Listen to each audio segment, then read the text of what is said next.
Hey, how's everybody doing? Welcome to the worst reviews ever with your boy Sophisticated Jerk, Amazing, and Casey Fred in here. So, all right, man, we're gonna go ahead and jump into the movie. So today we got a romantic comedy, The Lifeless. So let me go ahead and pull up the slide on that one.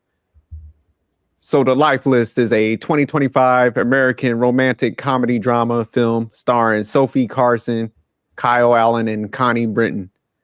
So the plot on this is a woman revisits her childhood aspirations, endeavoring to achieve her old goals, only to discover that pursuing these lifelong dreams takes her on an unforeseen and surprising journey. All right. Directors and producers. So directed by Adam Brooks, produced by Liza Chasson. And the cast on this movie again, Sophie Carson as Alexandria, Alex Rose, Kyle Allen as Brad, Sebastian De Souza as Garrett, Connie Britton as Elizabeth Rose, Alex's mother, Jose Zaninga as Samuel, Jordi Mala as Johnny, Chelsea Frey as Megan, Ben Warhead as Jackson, and Patrick Ewing as himself. They had the legend in there. But all right, before we jump into the rating, let's go ahead. I'm going to pull up the trailer. So we'll watch this real quick and then, y'all get y'all ratings ready. I know how close you and your mother were. She told me many times. She just had something else in mind for you. What is this? She wanted you to open it when you were alone. Do you have a DVD player? Yeah. It's in the closet next to the VCR and the butter churn. Hey, Bean. Last week, I was getting my affairs in order. I found this list. I know you were only 13 when you wrote it, but it is a map toward your best self. As a life motivator, this is kind of genius. Really? Go all out in a mosh pit. Play one-on-one with the New York Knicks. Oh. Do stand-up comedy. Walk me through that. You're not funny! Every time you check off something from the list, Brad is going to give you one of these DVDs. Everyone you love never dies. Are you kidding me? This is totally crazy. But I trust your mom. It's like I've fallen down this weird rabbit hole. Family secrets, Dad, you can't just drop a bomb like that and walk away. private detectives, becoming friends with a lawyer. So we're friends now.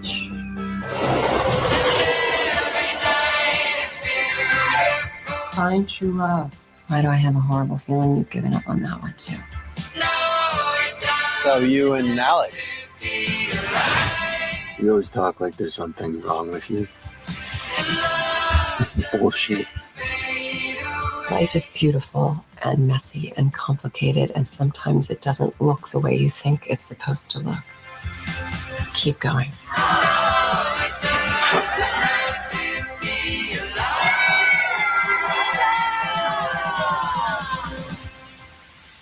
Okay, learn to drive, get a tattoo. You can skip those, please, dear God.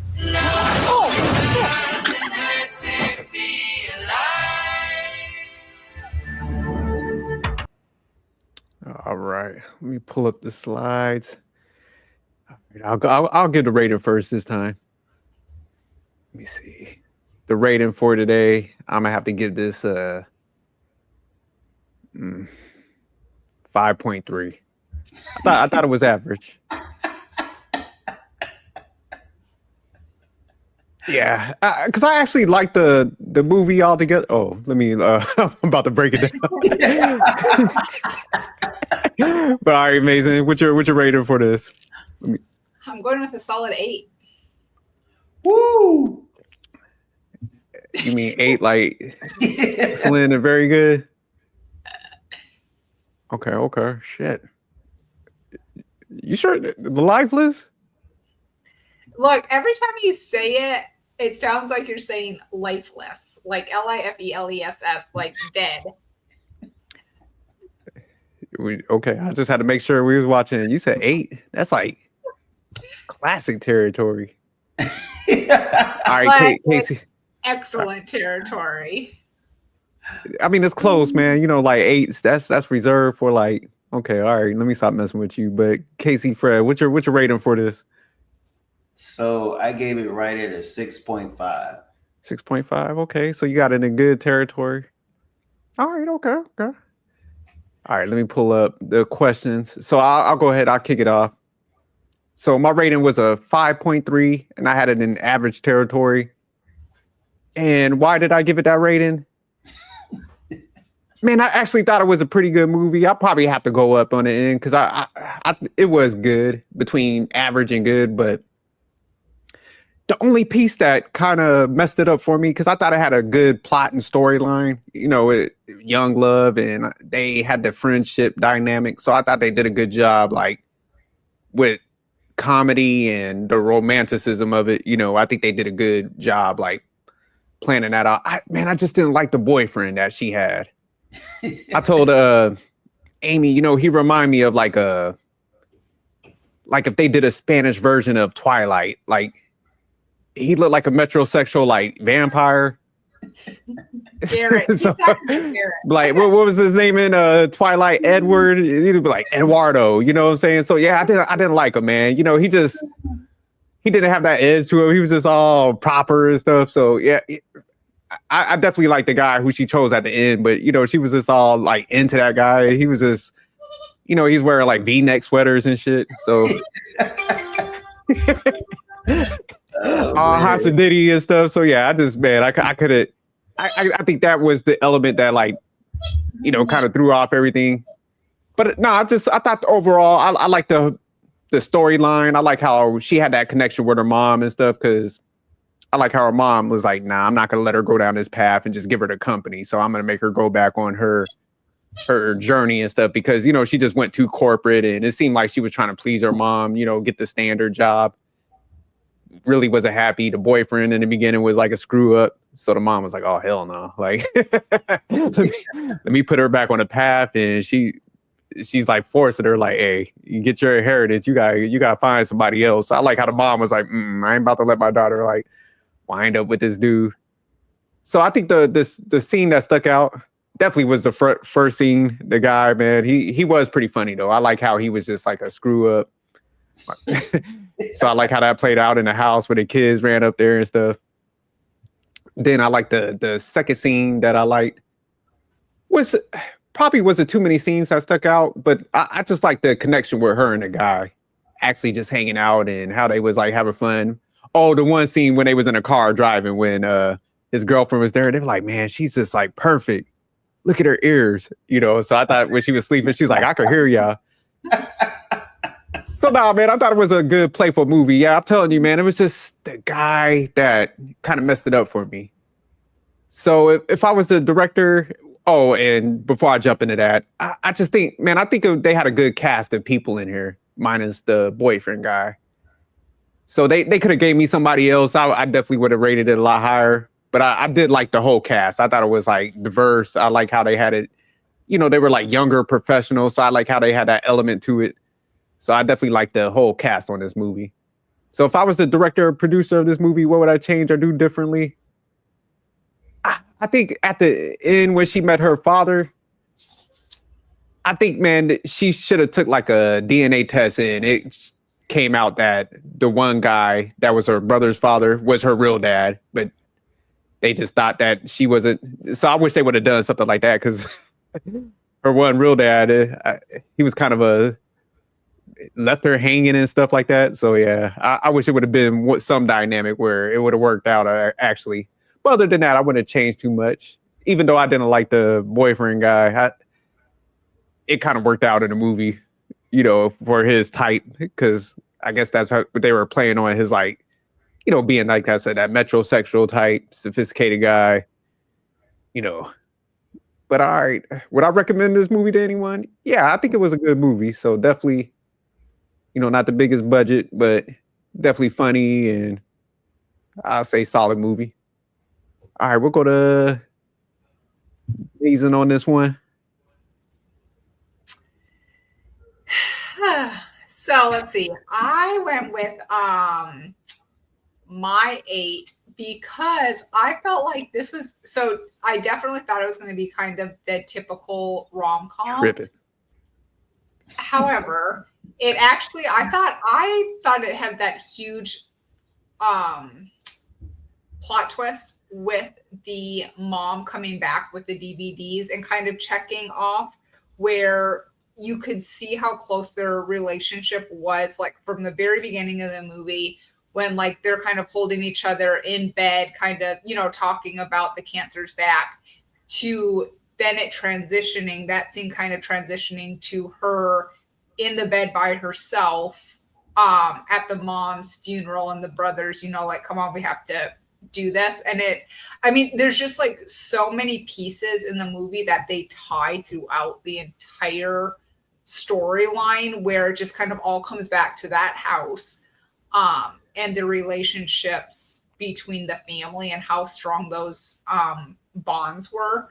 So I liked the whole entire thing, and that's what made it stand apart for me, was with the mom passing and those DVDs. So I thought it was a rom-com, also uplifting, but I thought those were like kind of the tearjerkers, where the mom would do the video after each one, after each life list that she kind of checked off. That was just a little more emotional. And then I liked the piece that it was very, I guess, like self-discovery for Alex's character, where she is kind of coming to terms with herself. Yes, I've been running like this cosmetic empire. Obviously, these are all very rich. It's a very good company, where the mom was like, I know this isn't what you want to do. So even from the scene when the mom passes away and they're all sitting at the attorney's office kind of going through everything, I really like that too, on how it's kind of like the typical family, rich family, like, let's all go and see what we're going to get. And everybody, even including the mom's daughter-in-law, you know, gets Alex's job. And here she's like, nothing. You get a letter. And if I remember correctly, it said at that time, it was like basically everybody can stay in the house. But I think it said for not more than 90 days at a time or something. I know there was a stipulation there where I was like, that's just hilarious to me. But I just liked all those different elements, because I did think that was different than your typical rom-com with that extra drama grief in there. What scenes or actress's performance stuck out? I know that you did not like Garrett. That was his name. I know you didn't like Garrett. I thought his character was just fine, but that was true. He talked about Garrett like right away. He's like, that dude is like creepy, weird looking. I forget what he said. I told you, man, he looked like a metrosexual vampire. Like, man, he belonged in those vampire movies and stuff, but they're gonna like start dancing and stuff. They're not gonna kill people. They're just, there's Gonna suck a little of their blood. Mhm. But yes, I thought all of the actors, I just thought they all had very good chemistry. And I really did like the way it was kind of, in one way, I liked the way it was kind of like this small, right? Like this group of people that kind of come across each other, obviously, because you had Brad and Nina, I think that was her name. And then you had Garrett, who used to date Nina. And now Brad and Nina are together, and Alex is kind of new to the mix, but now she's dating Garrett, but ends up with Brad. So I just thought the whole thing was just kind of all those typical drama type dynamics. Some of the other performances that stuck out to me that I just thought were good performances and scenes were when you can kind of, it shows the rocky relationship that Alex had with who she thought was her dad the whole time. But the dad never, he kept trying the whole time with her. Even you could see that relationship when the real dad does kind of stand her up, but her dad that brought her up was still there for her at the end, and it kind of tightened their bond. I also thought this scene where the brothers come and have a sleepover, sorry, the stay-down dog squeaking the ball, where the brothers come and have a sleepover with her. I really liked how she was kind of saying how she always, this makes sense now. I always felt like the outsider and gets her perception. But I really liked the way the brothers came back and said, think of it from our and dad's perspective, where it was like you and mom always had your own little secret and we were the outcasts. So I kind of like the way he flipped that on her, because honestly, That shit was hella emotional when he did that. So I just thought that was like another good life learning lesson in the movie, because there are so many dynamics with families. The one thing that I was like, oh, they could have done that different was so if you remember the scene where Nina is watching Brad and Alex, and you can tell like she knows, like, okay, he likes her, obviously, just from the way he's looking at her and all this stuff. And then she ends up leaving. And then all of a sudden, Alex and Brad end up hooking up that night. I just was like, they just had to make her look like she was for the streets. Like, just because she was in the car the whole time, knowing Nina, I was like, they should have made, in my opinion, if they were going to go that route, they should have made Nina like somebody that Brad FaceTimed and like FaceTimed her maybe if they wanted to do some sort of meet. But not the nice girlfriend who picks Alex up with Brad. It's like, we'll drive you. And the next thing you know, you have Clapping Alex and Brad cheeks. hooking up that night. Clapping cheeks. I felt like She wasn't that- even in the air about 20 minutes. She was like, come on, Brad. I just thought that was very distasteful. They could have done that a little or maybe, I don't know, maybe at the end did some sort of wraparound where Nina and Garrett end up back together. So then it's kind of like, okay, they're all for the streets. I don't know. I just don't like the way that. That was the one little piece I would have changed. I was trying to think of any other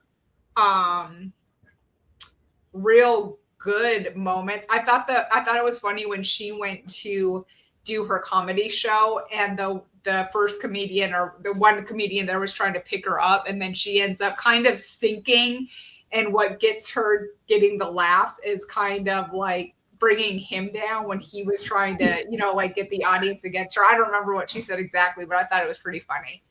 But yeah, so overall, I give it an 8 because I thought it was definitely better than the average rom-com. And I was thinking like, oh my gosh, because I had literally just finished a book for my book club. And I was like, after I watched this movie, I was like, oh my gosh, my book would be an excellent movie also, which got me thinking, I wonder if this was a movie. And it was based off a novel. So I'm going to have to check it out. All right. Casey Fred. What's up, man? Oh, so I actually said it was a 6.5. Of course, everybody knows me. Knows that I'm all about action films, and this was definitely not action. This was more of a girl flick, which, girls' night out. And I'm just trying to tell you, if you hanging out and you with the fellas, this is not the movie that you want to see with the fellas. This is that, tearjerker. You got all the emotions from one spectrum to the other. And I'm kind of like you, Jerk. I didn't like none of the boyfriends really. So, I mean, it was just like, I was like, Mom, scratch all this. We starting over. Come on now, let's go. But I will say that the plot and the storyline honestly was good. It was really good. And that's actually what put me up to that 6.5, because at the end of the day, you're talking about that mother-daughter relationship. And I have to agree with Amazing. You didn't realize how close they were until all of a sudden she passed. And it was funny too, because there's that scene in the car where all the siblings are together and they're all talking, and they were like, well, you're going to be the one that, gets the company, you're her favorite, like that. And she's like, no, I just worked there. But that was the kind of like the relationship that they had and stuff. And then the twist is when I was sitting at the wheel, she doesn't get it. And now all of a sudden her mom was like, okay, you got a year. Back when you was 13, you had this list. I need you to fulfill this list and make this work because this is what you set out. We finished what we started. And it was just, her mom being the patriarch, it kind of reminds me of soul food in so many ways with Big Mama, as far as Black culture is concerned, where she was the patriarch and then the family had to come together. And once again, a lot of times when family comes together for moments like this, it's kind of like what Amazing said, let's see what we got. Let me see what piece of the pie I'm getting, what furniture I'm supposed to have, all this other stuff. But you found out that there was a bunch of broken pieces. And what was really cool was it took about a year, but they were able to figure out ways to be able to patch it up and really start coming back together. Because so many times, death in a lot of families really tears people apart to the point where they're never the same afterwards. And so this was really cool that all of a sudden I feel like there was a bunch of life lessons in there, and especially with the list of growing of age and the all of a sudden I love the part that Amazing was talking about with the comedian and everything like that, because there was a lot of things that she sucked at. One of them was driving. You know what I'm saying? So, I mean, she had to learn how to do a bunch of things, but at the end of the day, it was all about growth. And then for everything that she accomplished, she got that little video, and like a picture of her mom was in the closet. That really cracked me up too. That was sitting there and scared her half to death. But I mean, it's just those things of finding yourself. It felt like it was a lot of self-discovery in this movie.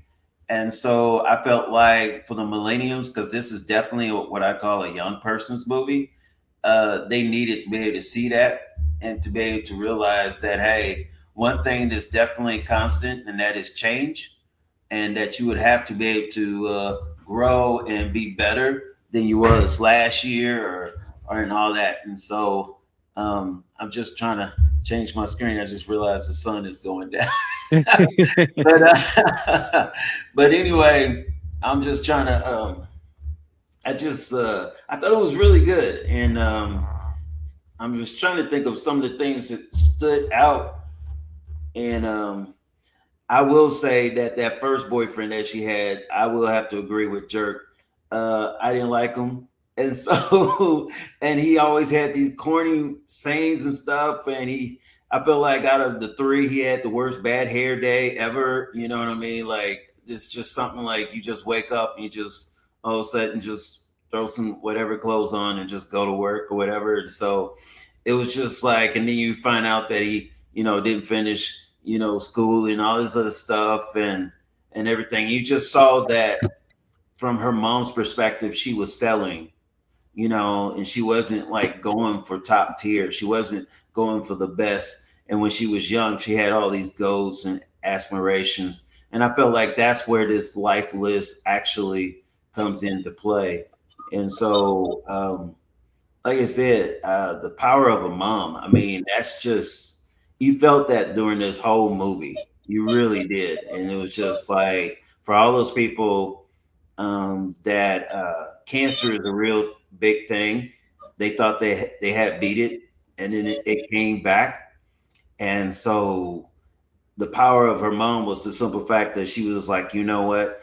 I'm not going to leave my daughter the way she is. I'm actually going to all of a sudden do something about it. And while I have breath in me, I'm going to all of a sudden put it out there so that way she can see the beautiful flower that she is. And so that's what her mom did for her. And a lot of people, I'm gonna just be honest with you, when you're going through that kind of pain and that kind of suffering and you got that kind of disease, a lot of times it's easy to be self-absorbed and you just only thinking about yourself. But she was thinking about her kids and she was really thinking about Alex. And so she made those videos, and I just thought that was really cool, really cool. I don't even, like, in real life, I've never really heard that before. And like Amazing said, this came from a novel. And so it makes you really want to almost really read the book just to figure out, like, okay, was the movie and the book exactly the same. You know what I mean? How much similarities were there? Because it really opened your eyes to be able to see love gain and also love lost, and then love regain as far as her relationships and stuff is concerned. As far as her real dad, y'all ain't saying it, but to me, I just felt like he was a deadbeat. So, that building that relationship with that stepfather that was really there for her. I mean, that really opened her eyes to be able to really be able to have some healing for her. And the thing about it is you can't give out of an empty cup. And so you could tell that she needed to be able to mend and be okay with her relationship when it came to men. So that way she'd be able to have a real relationship with her future husband. And so, like I said, there was a lot of life lessons that was in this. Like I said, besides the simple fact that it was over 2 hours and some change, I was like, okay, let's get this over with. This felt like the longest list ever. What was it, 12 things or something like that? And I mean, I was like, Mom, okay, you can stop at 5 DVDs. I know you don't just have 12. This is getting a little too much. But that just shows you the power of the love of a mom and going the extra mile. And like I said, I just thought kudos to the mom, man. That's the person that really stood out for me.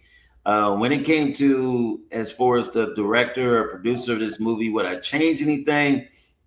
Like you, there wasn't no action. So at the end of the day, there was a lot of character development. So I was cool with that. There was a lot of life lessons.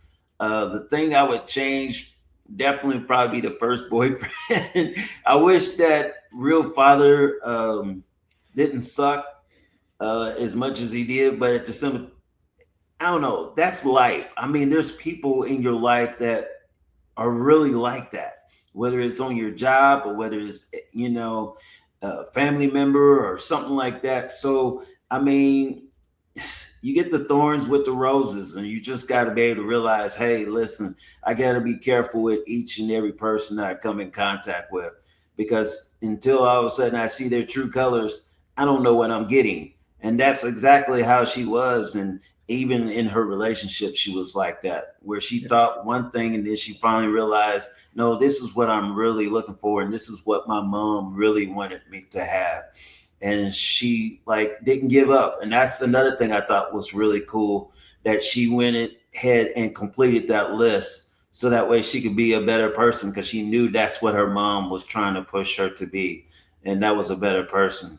So would I change anything? Not really, but just, like I said, the budget that they had, especially when it came to Netflix, I understood why they didn't take it to the movie theater first. They definitely want to just come straight to the Netflix, because like I said, that's a sit down girls night. All the girls are together. Hey, let's watch a girl flick. Wow. Boom. That's the movie for you.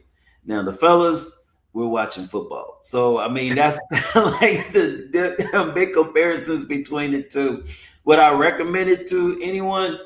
Definitely. A bunch of fellas? No. But hey, any girls out there or anybody that's actually going through a loss, or basically, she's in her early 30s and it felt like she was going through a midlife crisis during this whole time, because there was a lot of changes that was happening. But the thing about it is, I was just really proud of Alex, because so many people give up in this day and time, and it taught a lot of millennials that, hey, come on, man, finish what you start. It's like these young kids that don't want to go to work. I'm like, come on, make something of yourself. Be better than you was yesterday. Strive for something. Set goals and then go for it. I mean, you can't be successful if you don't at least try. And so there was just so many life lessons that was in this. So yeah, I would recommend it to a lot of young millennials, and definitely girls of all fashions, because to be able to lose your mom like that, man, that was very powerful. And then how do you live beyond that? That was also powerful. And to be able to be a better person in her memory, because we're all just miniature statues of our mom and dad, and so that DNA is really strong. You think that you can get away from being your parents, but as those commercials say, hey, you find out there's a little chromosome that says mom and dad here, and you end up all of a sudden being right on it. So yeah, so like I said, that's what I gave a 6.5, and I'm gonna leave it right there. All right. So we're gonna go to the rating. Would you go up, down, change it? So I'll go ahead since I started it off. I missed some meanings in this movie. You kind of jogged my memory, Casey Fred. So the first one, I gotta go up. I gotta go to I'm gonna say a 6.4. Because there was the whole don't be a stepdaddy element that I forgot about. And it's a thankless job. Because you see how she just kind of shitted on him. This guy was like, because you remember the dad was like talking to her. He's like, man, he was like picking you up, swinging you in the air and shit. She was like, I don't remember that. It's like, oh, of course you wouldn't remember it. This dude stepped into your life, made it better, and you just like give him the cold shoulder.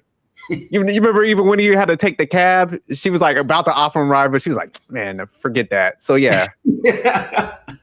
The whole stepdaddy mantra, they had that in there.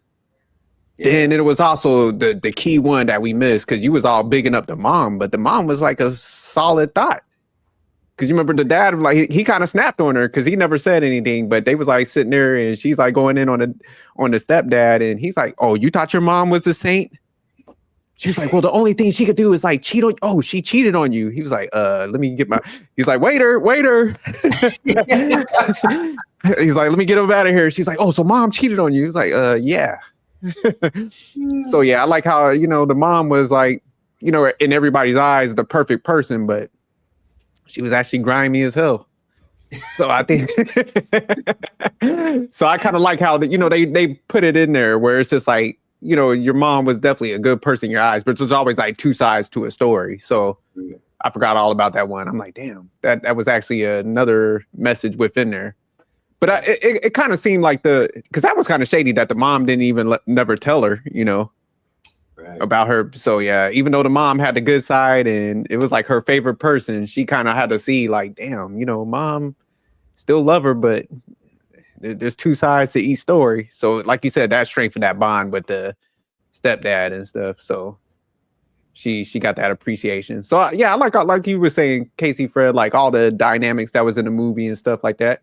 And then, like kind of going through a situation where, my mom and stuff. So there was some relatability to that, having them conversation when somebody's at that tail end and they're actually trying to ease the pain of everybody else. So I did like how the mom was like you said, if somebody's going through that pain, but they do, try to make sure everybody else is right. So I did like that component. So thanks for making this shit sad for Fred. All right, amazing. You gonna go up, down, or stay the same?